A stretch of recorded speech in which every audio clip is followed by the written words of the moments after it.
एक नेताजी सुभाष चंद्र बोस ने अपने क्रांतिकारी तेवरों से ब्रिटिश राज को हिला कर रख दिया था। लोग उन्हें नेताजी कहकर बुलाया करते थे।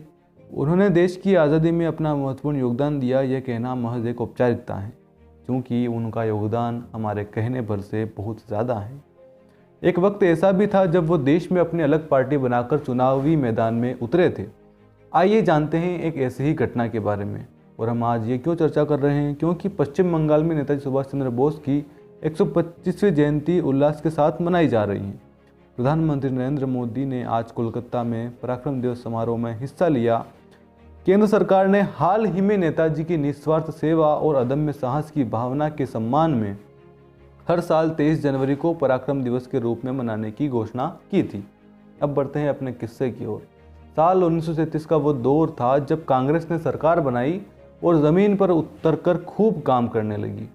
उस वक्त वाम राजनीति भी अपने शिखर पर थी। तब कहा यह जा रहा था कि यही सही समय है जब आंदोलन को अमली जामा पहनाकर अंग्रेजी सरकार की चूल्हें हिला दी जाएं और पूर्ण स्वराज हासिल किया जाए। साल 1938 में सुभाष चंद्र बोस कांग्रेस के अध्यक्ष बनाए गए। वाम संगठनों का पक्ष वो भी लेते थे। फिर साल 1939 में वो फिर इस पद के लिए उम्मीदवारी की रेस में आए।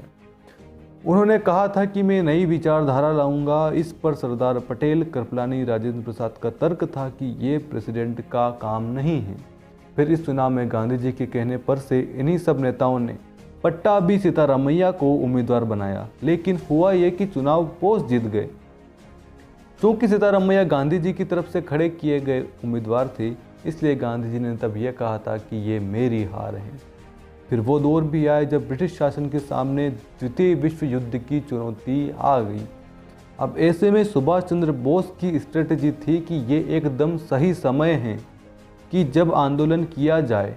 अंग्रेजों पर पहले से काफ़ी दबाव है, आंदोलन का दबाव होगा तो हमें आज़ादी आसानी से मिल जाएगी।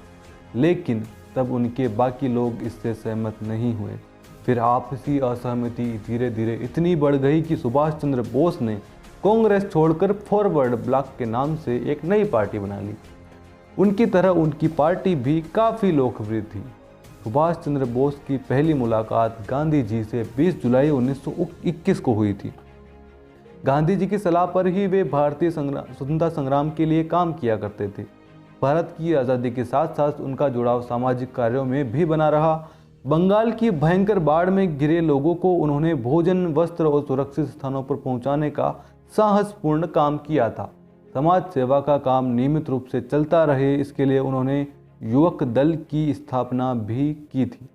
भगत सिंह को फांसी की सजा से रिहा करने के लिए वे जेल से निरंतर प्रयास कर रहे थे। उनकी रिहाई के लिए उन्होंने गांधी जी से कहा कि वे रिहाई के मुद्दे पर किया गया समझौता अंग्रेजों से तोड़ दें। इस समझौते के तहत जेल से भारतीय कैदियों के लिए रिहाई मांगी गई थी। गांधी जी ब्रिटिश सरकार को दिया गया वचन तोड़ने के लिए राजी नहीं हुए, जिसके बाद भगत सिंह को फांसी दे दी गई।